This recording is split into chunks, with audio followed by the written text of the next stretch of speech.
నమస్తే, నా పేరు ప్రశాంతి. సీన్ న్యూస్ కు స్వాగతం. ముందుగా హెడ్లైన్స్ చూద్దాం.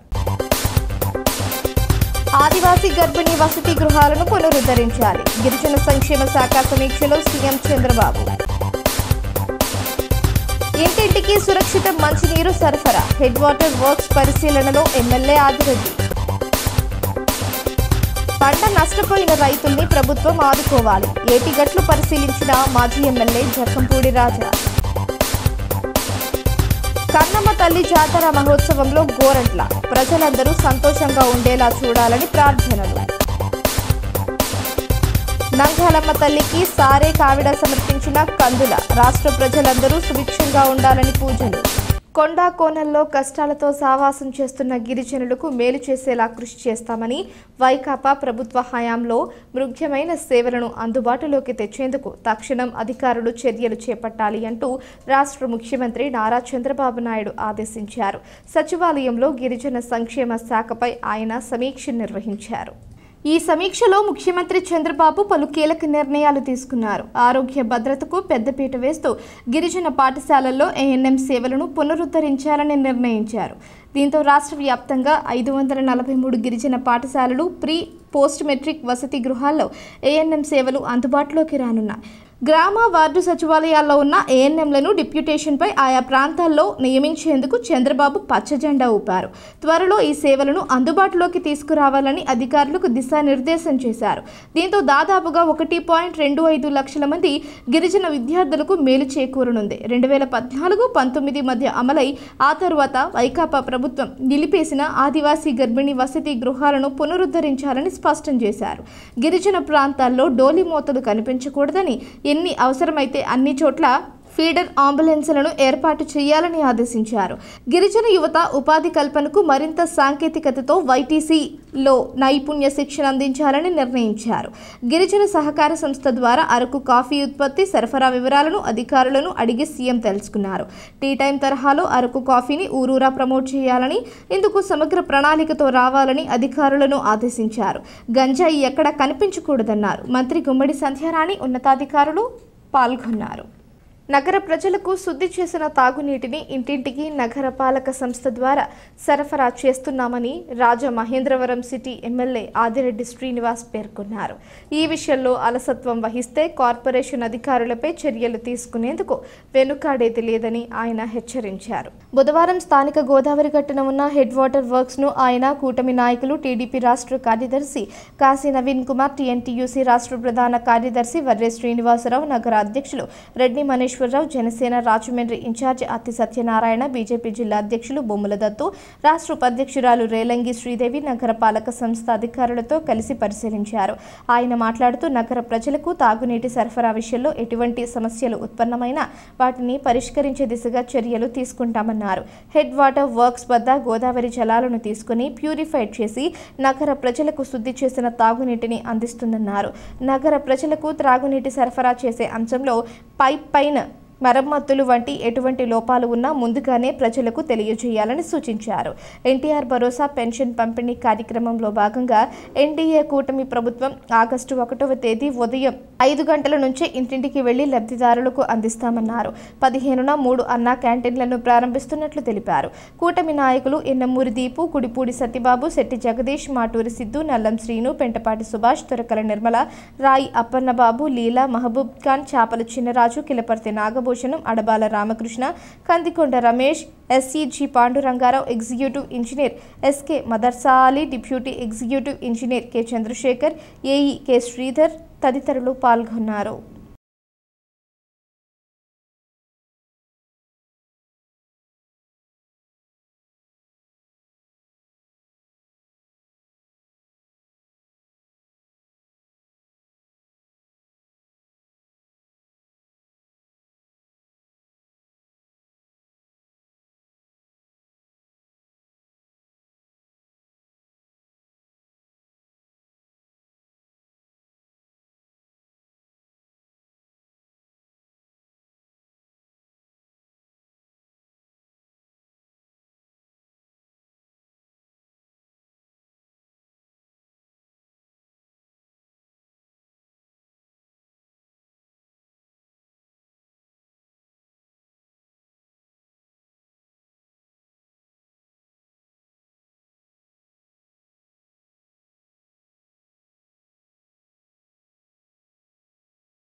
అకాల వర్షాలతో నష్టాలను చవిచూసిన రైతులను అన్ని విధాలుగా ఆదుకోవాలని తూర్పుగోదావరి జిల్లా వైఎస్ఆర్ కాంగ్రెస్ పార్టీ అధ్యక్షుడు రాజానగరం మాజీ శాసనసభ్యులు జక్కంపూడి రాజా ప్రభుత్వాన్ని డిమాండ్ చేశారు. చంద్రబాబు ముఖ్యమంత్రి స్థానంలో ఉంటేనే ప్రకృతి వైపరీత్యాలు వస్తాయనే నానుడి నిజమైందని ఎద్దేవా చేశారు. బుధవారం సీతానగరం మండలం బొబ్బిల్లంక గ్రామంలో రాజానగరం మాజీ ఎమ్మెల్యే జక్కంపూడి రాజా బలహీనపడిన ఏటిగట్లను బొబ్బిల్లంక గ్రామ పరిధిలోని నేట మునిగిన పంట పొలాలను సంబంధించిన రైతుల సమక్షంలో పరిశీలించారు. ఆయన మాట్లాడుతూ రాజానగరం నియోజకవర్గం పరిధిలోని సీతానగరం కోరుకొండ మండలాల్లో వేలాది ఎకరాలు నేట మునిగాయని పేర్కొన్నారు. రైతులు సాగు చేసే సమయంలో వరద నీరు చేరడంతో రైతులు తీవ్రంగా నష్టపోయారని ఆవేదన వ్యక్తం చేశారు. ప్రభుత్వం రైతులను వెంటనే ఆదుకోవాలని డిమాండ్ చేశారు. 50 ఏళ్ల క్రితం ఇలాంటి వరదలు వచ్చాయని రైతాంగం చెబుతున్నారని, గోదావరి వరద నీటి మట్టం పెరగడంతో బొబ్బిల్లంక సూయిస్ కాలువ గేట్లు మూసుకుపోవడంతో ఎగువ ప్రాంతం నుంచి వరద నీరు ఎక్కువగా రావడంతో రైతులు తీవ్రంగా నష్టపోవడం జరిగిందన్నారు. ఏటిగట్టును ఆనుకొని ఎర్త్ బాండ్స్ బలహీనంగా ఉన్నాయని, వీటి మరమ్మతులు చేసేందుకు వైఎస్ఆర్ కాంగ్రెస్ పార్టీ ప్రభుత్వంలో 24 కోట్లు అంచనా వ్యయంతో డిజాస్టర్ మేనేజ్మెంట్ నుంచి నిధులు మంజూరు చేయమని కోరడం జరిగిందని, వెంటనే వాటికి సంబంధించిన పనులు ప్రారంభించాలన్నారు. సీతానగరం మండల కన్వీనర్ గంటా శ్రీను, కరుటూరి హరిబాబు, ఎంపీపీ గుర్రాల జోష్న, కవల కృష్ణమూర్తి, కంటే వినయ్, తేజ, సుజీరాజు తదితరులు పాల్గొన్నారు. రాజమహేంద్రవరం రూరల్ నియోజకవర్గం మున్సిపల్ కార్పొరేషన్ 27వ డివిజన్ రెడ్డిలపేటలో కొలువైయున్న శ్రీ కన్నమ్మ తల్లి జాతర మహోత్సవాలు అంగరంగ వైభవంగా జరుగుతున్నాయి. Rural MLA TDP polit bureau సభ్యుడు గోరంట్ల బుచ్చయ్య చౌదరి అమ్మవారిని దర్శించుకున్నారు. ఆలయానికి విచ్చేసిన అమ్మవారికి ప్రత్యేక పూజలు నిర్వహించి అమ్మవారి ఆశీస్సులు తీసుకోవడం జరిగింది. అనంతరం రెడ్డిలపేట రామాలయంలో ప్రత్యేక పూజలు నిర్వహించగా ఆలయ కమిటీ సభ్యులు, స్థానిక నాయకులు ఎమ్మెల్యే గోరంట్ల బుచ్చయ్య చౌదరికి శాలువాతో సత్కరించి జ్ఞాపికను అందజేయడం జరిగింది. ఈ సందర్భంగా ఆయన మాట్లాడుతూ అమ్మవారి కరుణ, కృపా కటాక్షాలు ప్రజలందరిపైన ఉండాలని ప్రార్థించారు.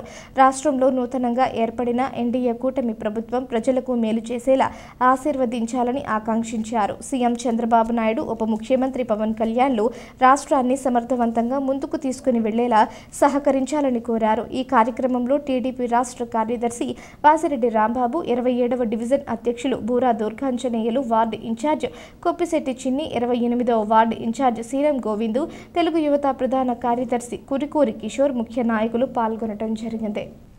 నెడతవోలు గ్రామ దేవత నంగాలమ్మ తల్లి ఆశీస్సులు నియోజకవర్గ ప్రజలకు, రాష్ట్ర ప్రజలందరికీ ఉండాలని అమ్మవారిని వేడుకోవడం జరిగిందని రాష్ట్ర పర్యాటక, సాంస్కృతిక, సినిమాటోగ్రఫీ శాఖ మంత్రి కందుల దుర్గేష్ తెలిపారు. నెడతవోలు పట్టణంలో వేంచేసి ఉన్న శ్రీ నంగాలమ్మ తల్లికి సారే కావిడను బుధవారం సమర్పించారు.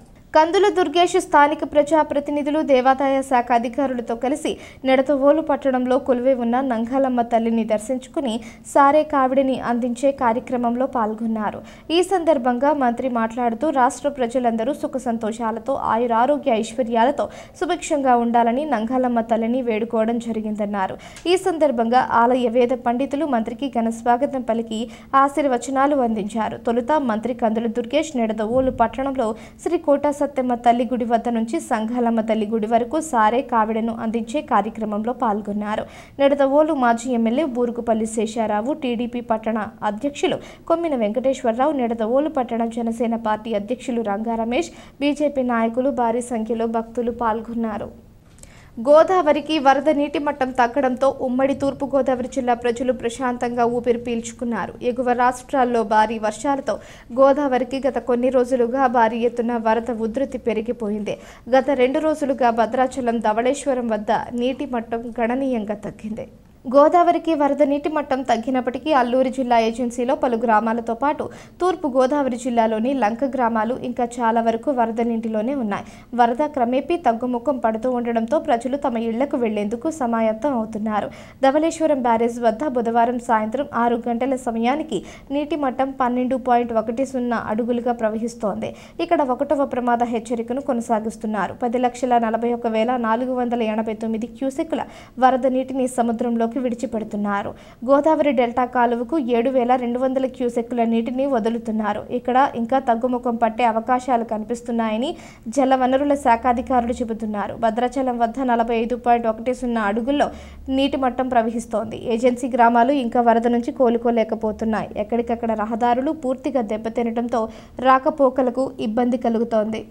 అన్ని అనుమతులు తీసుకొని ప్రభుత్వానికి జీఎస్టీ సహా పన్నులన్నీ చెల్లించి చట్టబద్ధంగా తాను వ్యాపారాలు కొనసాగిస్తున్నామని ఐపీలు పెట్టి టోపీలు వేసే చరిత్ర తనకు లేదని ఆ ఇద్దరు బ్రదర్స్ తనపై కావాలనే బురద జల్లాలని ప్రయత్నిస్తున్నారని తూరాల శ్రీనివాస్ యాదవ్ పేర్కొన్నారు.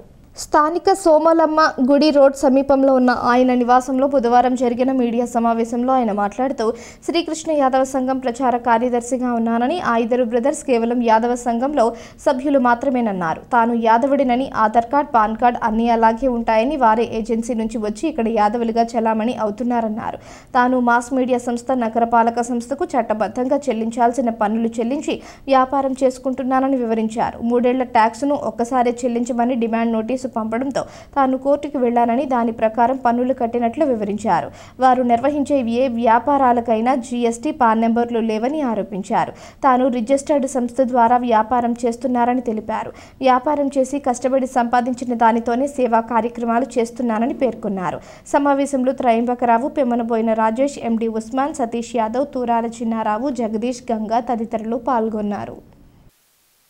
ఇక్కడ ఒక కొసమేర పెట్టండి నా మీద ఆరోపణలు చేసిన వ్యక్తులకి వివరంగా చెప్పడం కోసం నేను చెప్తున్నది ఏంటంటే 2017లో జీఎస్టీ చట్టం వచ్చినప్పుడు ప్రకటనల పన్నుని జీఎస్టీ చట్టం రద్దు చేసింది. అంటే ప్రకటనలకి పన్ను కట్టాల్సిన పని లేదు, అవుట్డోర్ పబ్లిసిటీ అనేటువంటిది ఒక కాజ్ పెట్టారు. అందులో దాన్ని ఆధారం చేసుకుని 17, 18, 18, 19 డిమాండ్స్ మామూలుగా పబ్లిసిటీ ట్యాక్స్ అనేవి ఇచ్చేశారు. ఇచ్చిన తర్వాత 19, 20 డిమాండ్ నోటీస్ వచ్చేటప్పటికి 19, 20, 21 డిమాండ్ నోటీసులు ఆపేశారు. ఎందుకు ఆపేశారంటే పబ్లిసిటీ ట్యాక్స్ మీద కోర్టుకు వెళ్ళారు. ప్రకాష్ యాడ్స్, యూని యాడ్స్, అనిల్ యాడ్స్ అనే పెద్ద పెద్ద సంస్థలు హైకోర్టులో రిట్ పిటిషన్లు దాఖలు చేసినాయి. అప్పుడు నేను బొత్స సత్యనారాయణ గారు పురపాలక శాఖ మంత్రి గారిని కలిస్తే ఆయన ఏం చెప్పారంటే మేము ఎట్టి పరిస్థితుల్లో వసూలు చేస్తామని. దానిని ఏం చేశారంటే డిస్ప్లే డివైస్ ఫీజు కింద కన్వర్ట్ చేసి దానికి డిమాండ్ నోటీసులు ఇచ్చారు. ఈ డిమాండ్ నోటీసులు ఇవ్వడంలో 3 ఇయర్స్ మాకు డిమాండ్ నోటీస్ ఇవ్వలేదు. ఇలాగ ఇది వచ్చింది, కరోనా వచ్చింది. 12,60,40,000 3 సంవత్సరాలు నాకు డిమాండ్ ఇవ్వకుండా నేను ఎవరికి కట్టనండి? ఒక డిమాండ్ నోటీస్ ఇస్తే నేను కడతాను, నాకు ఇవ్వలేదు. ఆ తర్వాత డిమాండ్ నోటీస్ ఇచ్చారు, నాకు సెటిల్మెంట్ చేశారు. అదే అలా సెటిల్మెంట్ అనేది ఏంటంటే గత చాలా కాలంగా మున్సిపల్ కార్పొరేషన్లో ఏదైనా మీకు సమస్య వచ్చిందనుకోండి, పన్నులకు సంబంధించిన సమస్య వస్తే వీళ్ళు సెటిల్ చేయరండి. వీళ్ళు నీవు ఎంత కట్టాలో అంతే కట్టు అంటారు, కానీ సెటిల్ చేయాలి. అది ఏరియర్స్ కింద చూపెడుతుంటారు మనకి ట్యాక్స్లో. ఇలాగే నాకు ఏరియర్స్ కింద 12,64,000 ఉండాల్సిన దాన్ని ఏరియర్స్గా చూపించుకుంటూ 27 లక్షల రూపాయలకు ఒక డిమాండ్ నోటీసును పెడుతుంటే నాకు 106 బోర్డులకు ఇస్తున్నారు డిమాండ్ నోటీస్. నేను హైకోర్టుకి వెళ్ళాను. రాజమహేంద్రవరం జనసేన పార్టీ అధ్యక్షులు వై శ్రీనివాస్ ఆధ్వర్యంలో పలుచోట్ల జనసేన పార్టీ క్రియాశీలక సభ్యత్వ నమోదు శిబిరాలు ఏర్పాటు చేయడం జరిగింది. ఈ మహాయజ్ఞంలో భాగంగా కోటగుమ్మం సెంటర్లో బుధవారం ఏర్పాటు చేసిన శిబిరంలో పలువురు సభ్యత్వ నమోదు చేసుకున్నారు. ఈ కార్యక్రమంలో నగర ఉపాధ్యక్షులు దాసరి గురునాథరావు, నగర ప్రధాన కార్యదర్శి షేక్ బాషా లిమ్రా, జనసేన నాయకులు అక్కిరెడ్డి ప్రసాద్, ముమ్మిడి నాగరాజు, పాలిక సతీష్, పివివి సత్యనారాయణ, ముమ్మిడి భాగ్యలక్ష్మి, సిరి నాగలక్ష్మి, విజయలక్ష్మి, రాంబాబు తదితరులు పాల్గొన్నారు.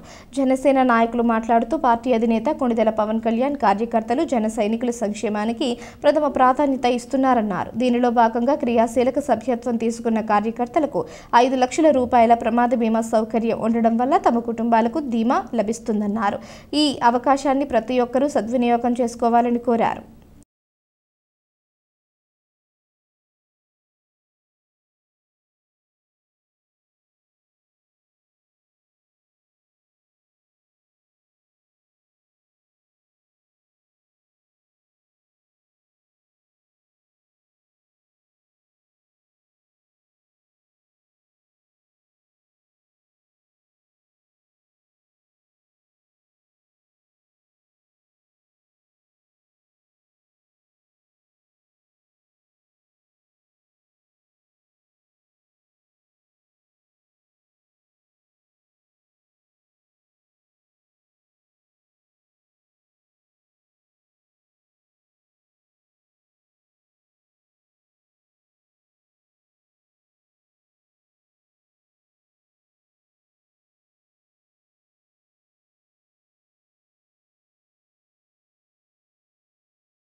గోదావరి ఏటిగట్టు పటిష్టం చేసి జిల్లా ప్రజల ప్రాణాలు పంటలు కాపాడాలని ఇతర సమస్యలను తూర్పు గోదావరి జిల్లా కలెక్టర్ ప్రశాంతికి సిపిఎం జిల్లా బృందం వినతి పత్రం ద్వారా తెలియజేశారు. ఆర్యపురం నల్లా ఛానల్ వద్ద వరద నీరు నగరం లోపలికి ప్రవేశిస్తుందని, డ్రైనేజ్ నీరు బయటకు వెళ్లే పరిస్థితి ఉండడం లేదని నాయకులు అన్నారు. ఈ సందర్భంగా సిపిఎం జిల్లా కార్యదర్శి టి అరుణ్ మాట్లాడుతూ గోదావరి నది ఎగువ నుండి వస్తున్న వరద నీరు వల్ల వర్షాల కారణంగా సాధారణం కంటే అధికంగా ప్రమాదకర స్థాయిలో ప్రవహిస్తోందని తెలిపారు. ఈ సమయంలో ధవళేశ్వరం నుంచి పురుషోత్తమపట్నం మధ్య ఉన్న కాతేరు, తొర్రేడు, బొబ్బిలంక, మణికూడలి, ముగ్గళ్ల, సీతానగరం ప్రాంతంలో గట్టుకు ప్రమాదం ఉందని ఇరిగేషన్ అధికారులు గతంలో నివేదికలు ఇచ్చారన్నారు.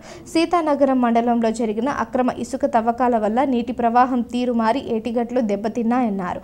వరద నీరు మరింత పెరిగితే బొబ్బల్లంక నుంచి జాలిమూడి, కాటవరం, మునికోడలి వరకు 32 కిలోమీటర్ల వరదతో గట్టు ప్రమాదకరంగా ఉందని తెలిపారు. వర్షాలు పడితే ఆర్యపురం, తొమ్మలోవ, అద్దెమదిబ్బ ప్రాంతాలు ముంపునకు గురవుతున్నాయని, ఈ సమస్యకు శాశ్వత పరిష్కారం చూపాలని కోరారు. నగర కార్యదర్శి బి పవన్, జిల్లా కమిటీ సభ్యుడు ఎం సుందర్బాబు, నాయకులు కె రామకృష్ణ, దుర్గాప్రసాద్, వి రాంబాబు, రాజా పాల్గొన్నారు. తూర్పుగోదావరి జిల్లాలో ఇటీవల కురిసిన భారీ వర్షాలకి, గోదావరికి వచ్చినటువంటి భారీ వరదలకి జిల్లాలో ఎర్ర కాలువ ప్రాంతంలో అనేక మండలాల్లో ముంపు వచ్చింది. అట్లానే కొవ్వాడ కాలువ, ఏలూరు నుంచి వచ్చే కొవ్వాడ కాలువ ప్రాంతంలో కూడా పెద్ద ఎత్తున పంట పొలాలు నీట మునిగాయి. దాంతోపాటు నిడదవోలు, ఉండ్రాజవరం మండలాల్లో అనేక గ్రామాల్లోకి నీళ్లు చేరిన పరిస్థితి వచ్చింది. ముఖ్యంగా ఇవాళ పురుషోత్తపట్నం దగ్గర నుంచి రాజమండ్రి, కాతేరు దాకా ఉన్నటువంటి ఏటిగట్టు ఏదైతే ఉందో 42 కిలోమీటర్ల ఏటిగట్టు గత ప్రభుత్వ కాలంలో ఇసుక ర్యాంపుల పేరుతో గట్లని తవ్వేసి లారీలు పోవటానికి మార్గాలు వేసుకున్నటువంటి పరిస్థితుల్లో ఏటిగట్లు మొత్తం బలహీన పడిపోయి ఇప్పుడు వచ్చే వరదలకి బొబ్బిల్లంక లాంటి గ్రామాల్లో ఇవాళ ఏటిగట్లు బలహీనంగా జారిపోయిన పరిస్థితి కనిపిస్తా ఉంది. ఆ మోటార్లు మునిగిపోయి నీళ్లు వెనక్కి తన్నిపెట్టి రాజమండ్రి రూరల్ ప్రాంతాల్లో ఉన్నటువంటి అనేక ప్రాంతాలు మునిగిపోతున్న పరిస్థితి ఉంది. ఇవాళ బాలాజీపేట దగ్గర నుంచి పైన ఉన్నటువంటి సావిత్రి నగర్ దగ్గర నుంచి నేతాజీ నగర్ ఇవన్నీ మునిగిపోతున్న పరిస్థితి ఉంది. అటు కోట్లింగాలపేట కూడా ముంపు వస్తున్న పరిస్థితి కూడా ఉన్నది.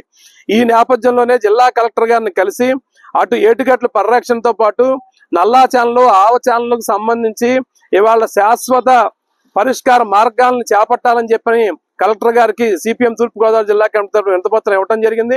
అట్లానే ఎర్ర కాలువ ఆధునీకరణకు సంబంధించి ఎర్ర కాలువ శాశ్వత పరిష్కారాన్ని, ముంపుకి శాశ్వత పరిష్కారం చేపట్టాలని చెప్పని, కొవ్వాడ కాలువకు సంబంధించి కూడా ఇవాళ నిధులు ఖర్చు పెట్టి ముంపు లేకుండా ఏటిగట్లను పటిష్టపరచాలని చెప్పని కూడా జిల్లా కలెక్టర్ గారికి వినతిపత్రం ఇవ్వడం జరిగింది.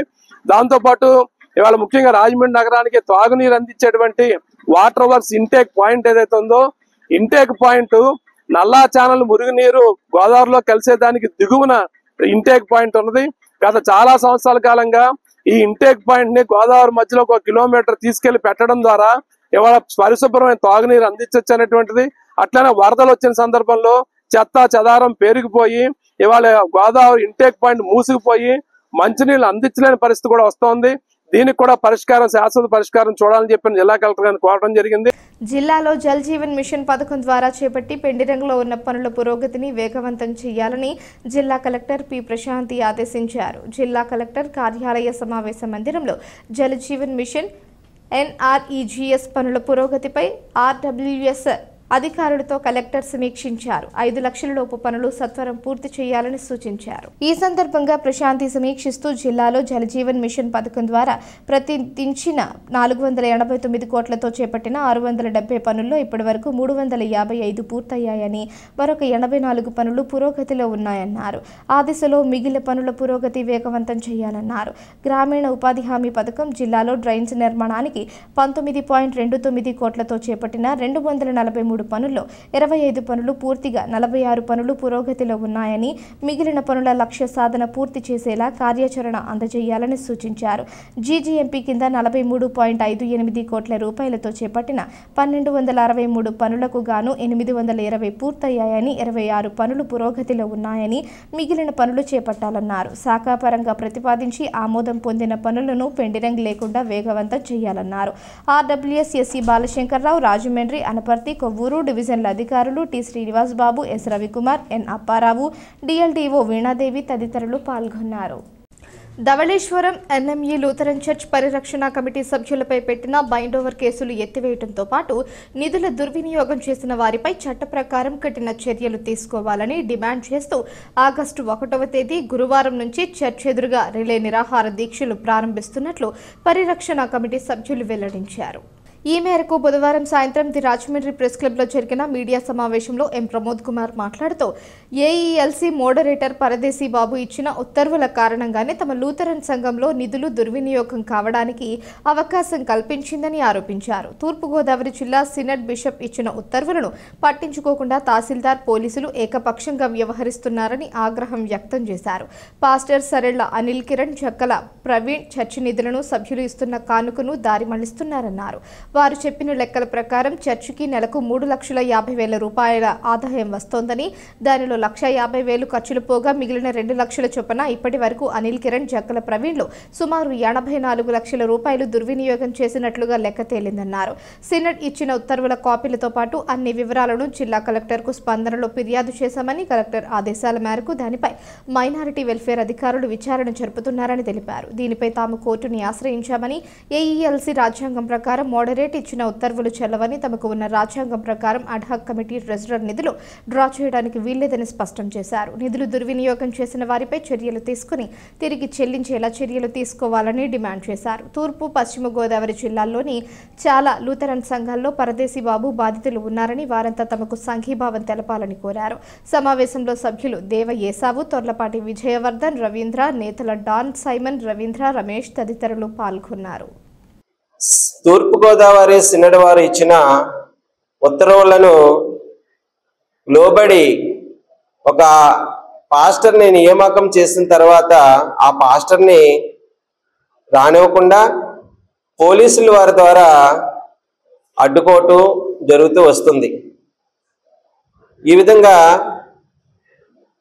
మేము అనేక పర్యాయాలు జిల్లా కలెక్టర్ వారిని మేము సంప్రదించడం జరిగింది.